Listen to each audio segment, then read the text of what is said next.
kongeye turatomboye bana b'Imana kuba natwe Nyagasani aduhamagaye ahangaha kuri buri munsi kugira ngo atugirire neza ku mpuhwe ze.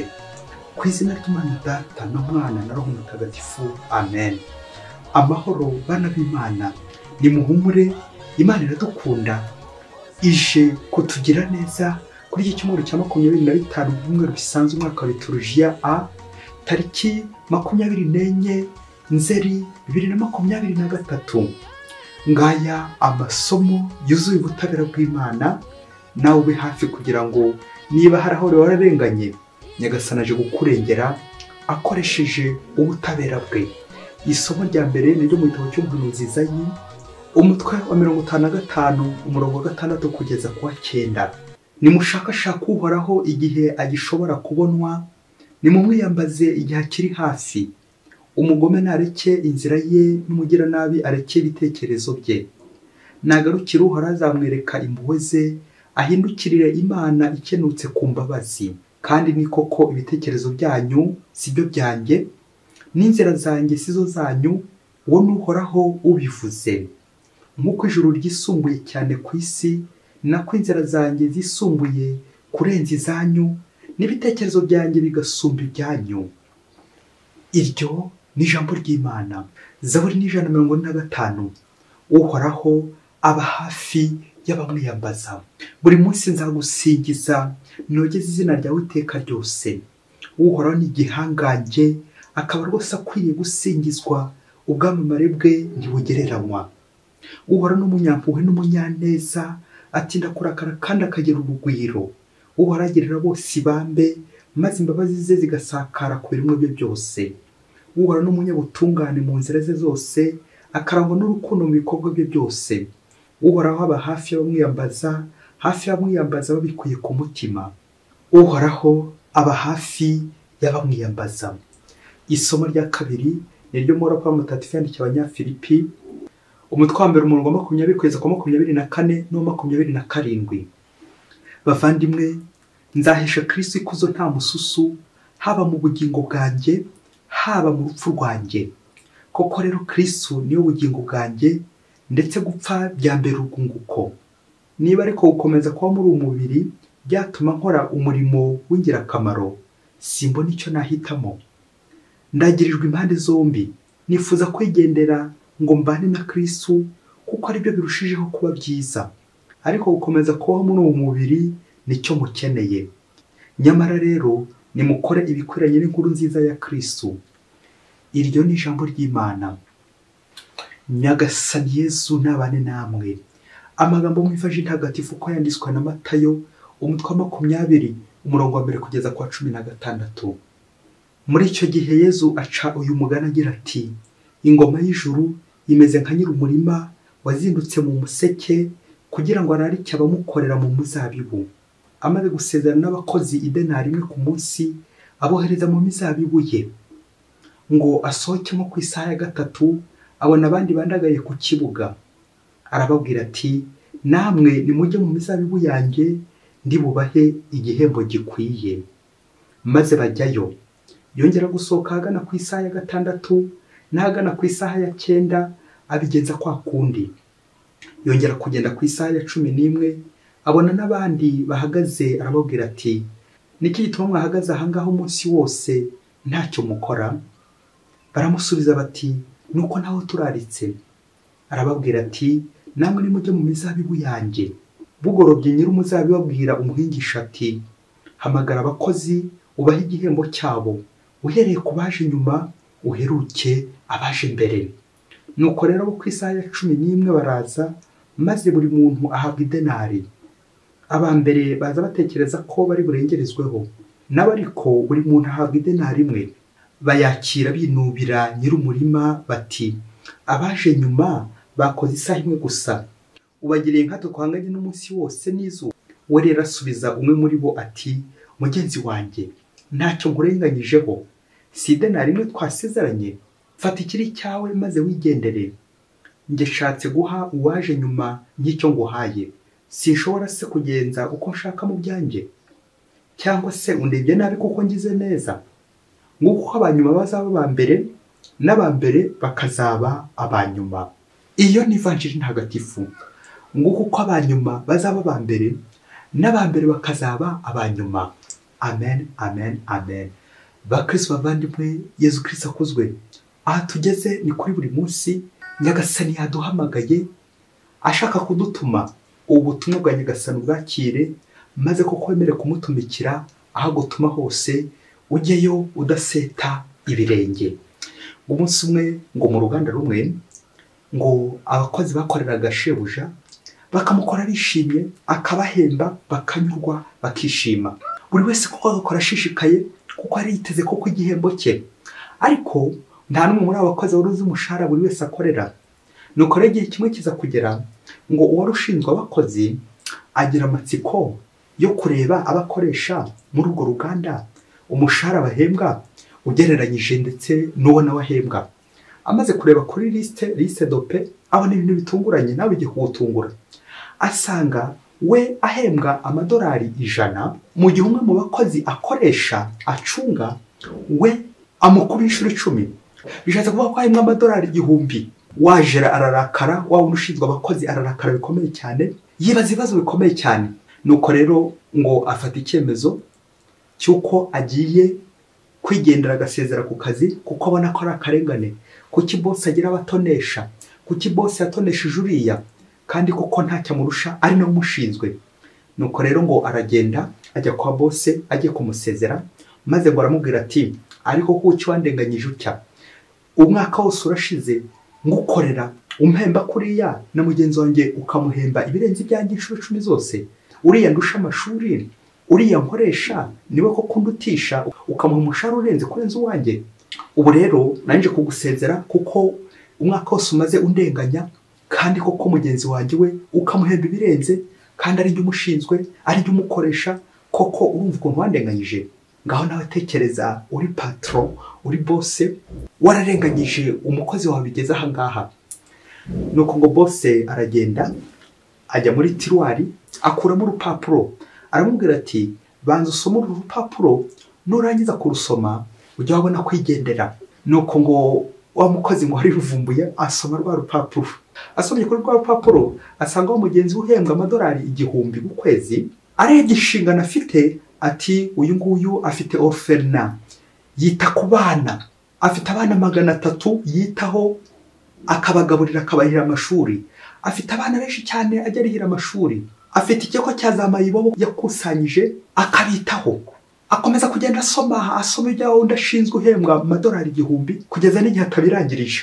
Nuko ageze aho ngaho atangira kurira. Amaze kurira, maze wa mukozi agenda apfukamye imbere ya boss, maze aramubwira ati, umva rero mubyeyi wanjye, nakinnye mu bikomeye, ahubwo nsanze uriya muntu nanjye koko bizajya biba ngombwa ko icyo wampembye mwongereraho, nkurikije inshingano afite, nkurikije n'abantu ahetse, nkurikije n'abantu bari ku mutwe we. Ndemeye rwose, nsanze koko ari njye wakurenganyije, ahubwo ndagusaba imbabazi kuko nsanze ko kuriya muntu yararenganye, aho mwakagombye kumukubira 2, mwakagombye kumwongeza. Nsanze ahubwo ari njye ukwiye no kujya nongerera uriya mugenzi wanjye kugira ngo abeho neza, bityo ashobore kugaburira bariya bose ashinzwe, bari bose bamuri ku mutwe ashobore kubitaho.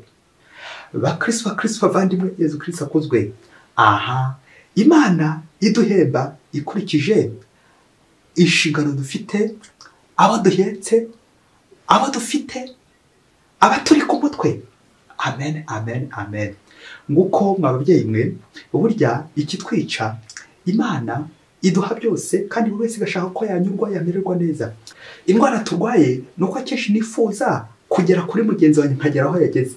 Namara guhagera ngashaka kumurusha, namara kumurusha ngashaka no kuntu kose najya murushya, kugira ngo ejo n'ejo bundi atazongera kundusha.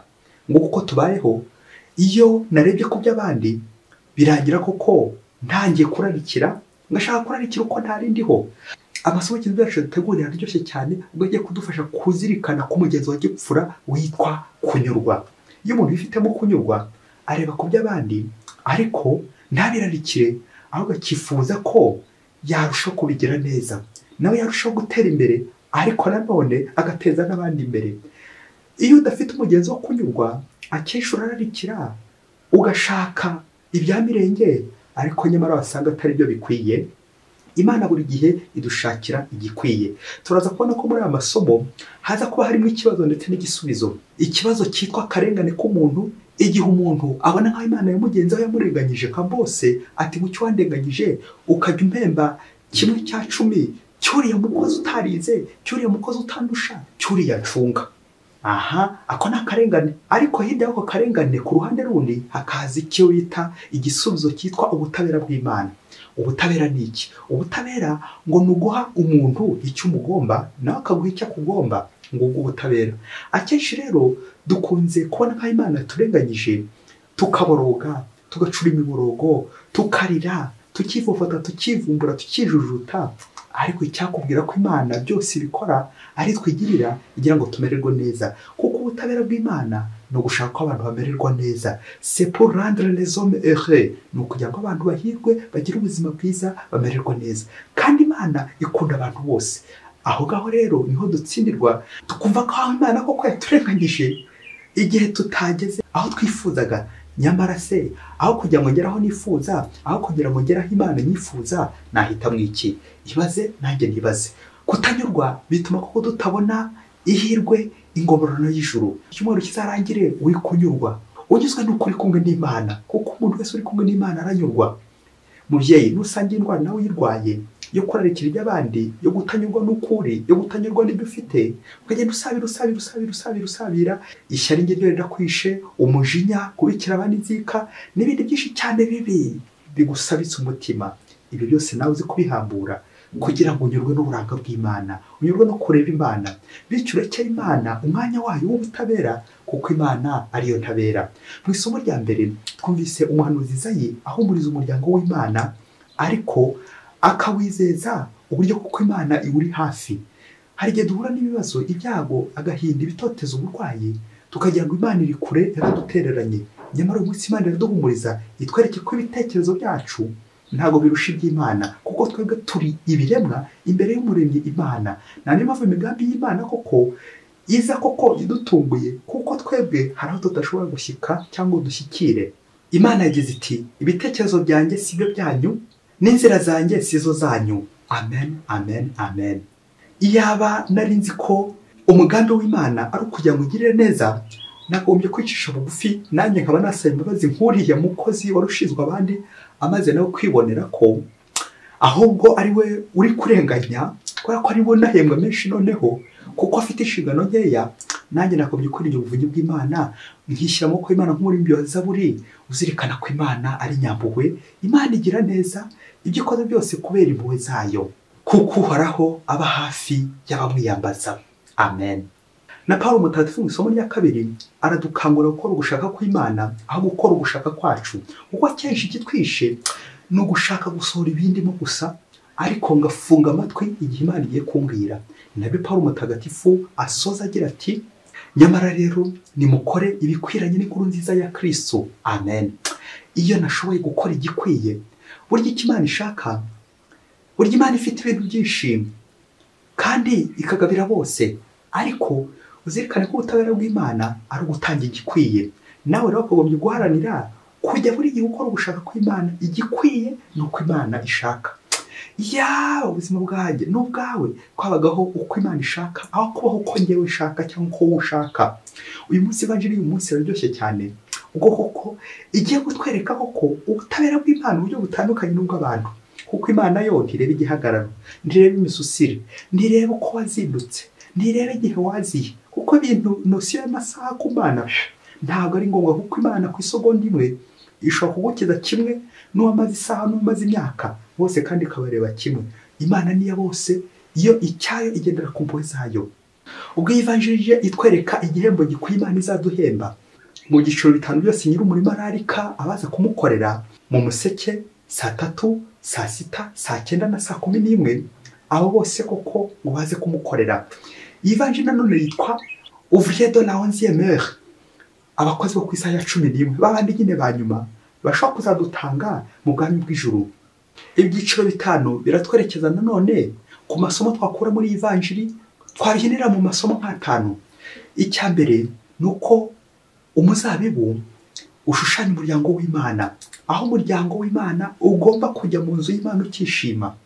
Icya kabiri ni uko Imana ikunda abantu bose, nta n'umwe iheza, igenda irarika buri wese bitewe n'aho nyine ishaka kumukura, n'aho ishaka kumugeza.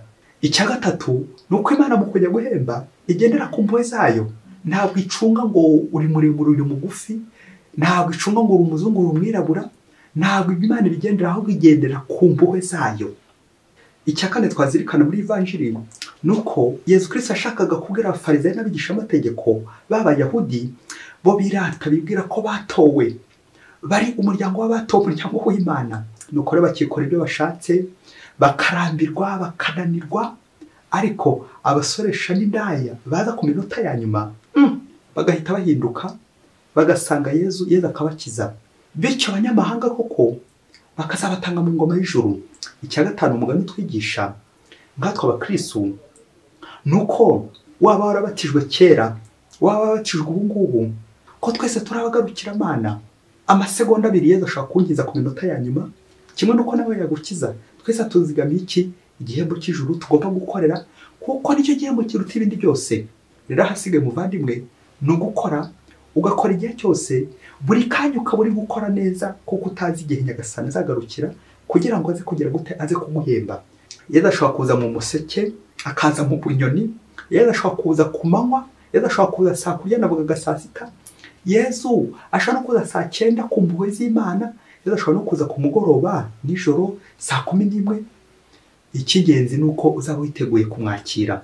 Nguko uko abantu benshi koko turangwa no kwivumbura, aho kugira ngo ko dutegereze Nyagasani, ubugwaneza bwa Nyagasani, ngashaka kurebera kuri mugenzi wanjye ati uriya. Igihe cyose washatse kureba kwa mugenzi wawe, uzamenye ko kwa kwivovota byatangiye, kwa gutanyurwa, kwa kwijujuta. Kwijujuta ryari? Igihe Imana idufata nka mugenzi wacu, tugatangira tukijujuta, tukivumbura, tukagenda. Ariko umunsi warebye inshingano mugenzi wawe afite, umunsi warebye abantu bamuri ku mutwe, umunsi warebye bya bikorwa byose akora, nawe uzavuga uti uko biri kose noneho mbonye ari uri kurenganya Imana. Akenshi tuba mu buzima turi kurenganya Imana ntitubimenye, tukajya ngo nitwe Imana iri kurenganya, kandi aritwe turenganya Imana. Mukristo muvandimwe, wasanga nawe ubuzima urimo utaramenya amakuru, uri kwivumbura. Kubera iki? Nta makuru ufite ku Mana. Erega uri ikiremwa, nanjye ndi ikiremwa, imbere y'umuremyi Imana idusumba twese, na nifite amakuru yuzuye. Cyo bikora iyo ugiye mu isengesho ugasenga, nibwo ubona ko ushobora kuba uri kurenganya Imana, nibwo ubona ko Imana idashobora kurenganya. Imana yo ikoresha ubutabera n'impuhwe zayo, ntabwo rero Imana ntabwo ishobora kurenganya muvandimwe, ahubwo twebwe ni twebwe turenganya, tukanarengera rimwe na rimwe. Muri aka kanya ngiye gusoreza ku ndwara ebyiri zeze zirimo kurengera. Ubwa mbere, indwara ya mbere ni ugutagera aho ugombaga kugeza. Iyo ndwara yitwa karansi, kutageza aho nagombaga kugeza. Igihe Imana yampaye nk'ikiraka simpageze, ahubwo koko nkaba ndi kubura, iyo ni karansi. Indwara ya kabiri yitwa excès, kurengera. Noneho hari ibyo ngomba gukora ariko nkarenza, tout excès est mauvais. Ibyo byose koko ntabwo bingwa neza, binzanira umwijujuto, bikanzanira kwivumbura. Iyo ni inzara ndetse n'umurengwe, byose koko bishingiye mu kurya nabi. Icyo nicyo bita kurya nabi. Kurya nabi ubwa mbere ni bwaki, ya ndwara nyine ya karanse, gutagera aho wagombaga kugeza. Kurya nabi bwa kabiri kandi ni ukurenza, nkarenza urugero, wa murengwe. Burya umuntu wagize umurengwe, umubyeyi atangira wijujuta, ngizo za obesite, umubyibuho ukabije, n'ibindi byose koko byajya no kurya nabi. Ubwo nabwo ni ukurya nabi wa mubyeyi we. Hari igihe urya ukarengera, uko nako ni ukurya nabi. Akenshi uzasanga twaragiye turya nabi, noneho tugatangira tukivumbura, umubiri ukivumbura, umubiri wakwivumbura, natwe koko tugahemukira Imana, tugakora nabi. Umuzabe Nyagasani koko tukawuhindanya. Kubera iki? Kwivumbura no kwivumbika. Ngo umunsi umwe ngo abagore babiri ngo bagiye imbere ya Nyagasani bagiye gusenga, ngo bari bafite ikibazo, bombi bahuje ikibazo cy'uko Nyagasani yabarenganyije mu buzima bwabo bwo mu rugo bashinze. Nuko ngombe bajya kubaza Imana impamvu Imana ibagendaho ikabarenganya bigeze aho ngaho. Nuko ngo umugore wa mbere ngo aragenda arapfukama, maze aratangira arasenga ati, Imana koko ibi wankoreye ni ibiki? Wambaye abana, umpa abana benshi cyane, umpa abana barenze, nashaka no kugira ngo ndinganize, ngakoresha inshinge, ngakoresha udupira, ngakoresha imiti yose ishoboka yose, ariko bikandenguha. Mana ukandenguha, warandenganyije, abana bakomeza kuza n'ubundi ni hahandi. Ariko Mana ikindi kintu ngurenganyaho, ukuntu koko abana bavuka bose bavuka ari abakobwa, nta no gushyiramo imiyaga mumpe n'agahungu. Mana koko kuki wandenganyije bigeze aha ngaha. Mana koko wandenganuye nanjye. Nuko ngo n'uwa kabiri nawe ngo araza, nawe atura Nyagasani igisingizo cye, maze aramubwira ati Nyagasani koko wankoreye ibiki, ko wampaye igisebo, wampaye gushinga urugo, imyaka ishize ari myinshi nta kana ngira. Koko Nyagasani kuki wemera ko ngenda seba, ngewe ubuze akantu Mana kamwe koko, nanjye ndagusaba akana kugira ngo mbe nk'abandi. Nuko Nyagasani yakira amasengesho yabo bombi. Ngaho natekereza uburyo Nyagasani koko agiye kubarengera kandi abarenganure. Maze Nyagasani ngo ahera ku wa nyuma amusubiza wa mugore waje nyuma. Nuko Nyagasani ngo arareba ngo namuhitishamo inshinge ebyiri, ari ukubyara ari ukurera, birumvikana umugore araza guhitamo kubyara. Maze ngo aramubwira ati humura wa mugore we, ibyawe byose ndabizi, dosiye yawe ndayifite neza, ibyo nkora byose ni wowe ngirira. Humura ndakurebera, nzaguha igikwiye. Wa mugore waje mbere nawe Nyagasani amuha igisubizo. Ubwo Nyagasani yibazaga ati ese muhe igisubizo cyo gufunga ibyara cyangwa muhe igisubizo cyo kwifata abstinence. Nuko Nyagasani ngo aramubwira ati wa mugore we, witonde wigengesere, hato utazibuza igihembo naguteguriye, igihembo cy'ijuru. Nuko babagore barataha bombi, buri wese atanye igisubizo cye. Ikibazo kikagera kiti ari iki gisubizo cya humura yahaye uriya mugore utari ufite umwana, ari iki gisubizo cya witonde yahaye uriya mugore wari ufite abana benshi bamubayeho umurengwe. Wowe muri no minsi Nyagasani ari kuguha iki gisubizo? Ese uri muri carence cyangwa uri muri excès? Ese ibyo mwumvikanye Nyagasani washoboye kubigeraho cyangwa warabirengeje urenga n'inkombe? Ese nko muri abagore babiri ni nk'uwo Imana nawe yaguheramo igisubizo ukurikije uko ubuzima bwawe buhagaze muri no minsi? Ese uri kwivumbura bitewe nuko utaragera aho Imana ishaka, cyangwa Imana yarenze aho yagombaga kuguhereza ko ubyumva? Ese uri muri excès cyangwa uri muri carence? Ese uri kubura cyangwa urarengeje? Umurengwe w'ababyeyi. Aha tukaza gutanga igisubizo gikurikira ko Imana idashobora kudusubiza kimwe. Buri wese Imana imusubiza bitewe n'ahari, bitewe n'abamuri ku mutwe. Abantu bakuri ku mutwe buriya aho ni Imana ihera no gusubiza nabwo. Ngize impuhwe z'Imana. Impuhwe z'Imana twese zitugeraho, ariko mu nguni zitandukanye, mu byiciro bitandukanye. Bamwe mu museke, abandi saa 3, abandi saa 6, izo ni saa kurya nyine, abandi saa 9, abandi saa 11. Buri wese Imana igenda ishakisha ahantu hose yanyuza kugira ngo ihanyuze impuhwe zayo. Ariko ngewe nawe icyacu turivumbura tukijujuta, tugashaka kureba kuwa saa 9, kandi koko Nyagasani hari igihe yaza kuduhembera saa 11. Ngashaka buri gihe kugenda ndeba uwa saa 3, kandi wasanga se Nyagasani kumpembera saa kurya, ngejeje saa 6 gusa Nyagasani agahita bemba, ubundi yitahira. Icyo tubura ni ukumenya Imana iza kuduhembera. Nyagasani we aratuzi kurusha uko tumuzi, na niyo mpamvu dutege ibiganza, ariko tukibuka no kureba ubuhanga bw'Imana. Iyo iza kuduhemba idakurikije ubutungane bwanjye, idakurikije amashuri mfite, idakurikije imvune nahuye nayo, idakurikije uko mbayeho, idakurikije ubuhangange bwanjye, ubuyobozi bwanjye, ubutegetsi bwanjye, ahubwo ikurikije iki? Impuhwe zayo mubyeyi. Ibintu byose Imana ibikora kubera impuhwe zayo. Ngicyo gihembo gikwiye, igihembo cy'ijuru. Ntabwo nzajya mu ijuru kubera ko nakoze ibikorwa by'agatangaza bihambaye, ahubwo uzajya mu ijuru, nanjye nzajya mu ijuru. Byumvikane ni cya gihe nitabiriye gukora mu murima wa Nyagasani. Birumvikana ngiyo kiliziya mba naragiyemo koko, ariko Nyagasani ntabwo azareba iminsi wamaze mu kiliziya, iminsi wamaranye ubukristo. Ntabwo aribyo Nyagasani azareba, ahubwo azareba ese ku minota ya nyuma koko washoboye gukora icyo mwumvikanye, washoboye gukora neza, washoboye kwitwara neza ku minota ya nyuma. Aha, ako ngako Nyagasani azagacunga, ukomeze nawe ugacunge, urebe koko turi ku minota ya nyuma niba ukiri kwitwara neza. Maze koko ibisiga biherere Nyagasani niwe mucamanza w'intabera. Mwese Imana ibahe umugisha, Mana Data na Mwana na Roho Mutagatifu. Amen. Padiri Masumbuko wa Diyosesi ya Cyangugu.